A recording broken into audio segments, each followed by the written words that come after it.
Sagra 2013, domani l'atto finale, ma sulla sfilata dei gruppi per le vie della città incombe l'incognita maltempo, salvo comunque lo spettacolo finale che in caso di pioggia verrà dirottato dal Tempio della Concordia al Teatro Pirandello. Alla pioggia degli ultimi giorni, che ha provocato lo spostamento a ieri della fiaccolata e dell'amicizia, si è aggiunto il freddo pungente. Se tutto dovesse andare per il giusto verso, domani tradizionale appuntamento con i gruppi in Piazza Municipio per la sfilata per le vie della città, con approdo nella Valle dei Templi per lo spettacolo conclusivo e l'assegnazione del Tempio d'Oro. Lo scorso anno l'ambito trofeo andò all'India, presente anche quest'anno, mentre il premio Ugo Re Crapiate, assegnato dalla Sostampa, quasi certamente verrà assegnato quest'anno alla Corea. Dunque il rush finale dell'edizione 2013. Anche ieri sera la pioggia è stata la scomoda invitata alla fiaccolata dell'amicizia, che tuttavia ha visto la presenza di migliaia di persone. Poi lo spettacolo al chiuso al Teatro Pirandello, con l'esibizione di tutti i gruppi partecipanti alla 68esima edizione del Festival Internazionale del Folklore, ma anche di alcuni gruppi locali.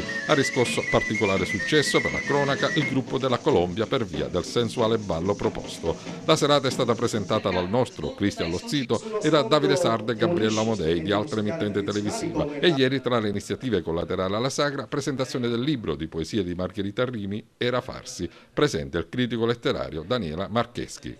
È un libro notevole per la voce e la capacità di dare spazio a tante altre voci che sono quelle dei bambini.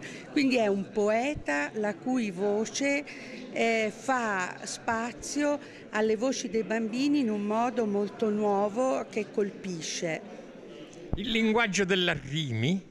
Il linguaggio della Rimi è interessante, è un linguaggio chiaro, lavora molto sulla sintassi, sull'invenzione linguistica e si vede che si tratta di una poetessa che ha delle conoscenze scientifiche che l'aiutano ad avere un approccio diverso con la parola poetica.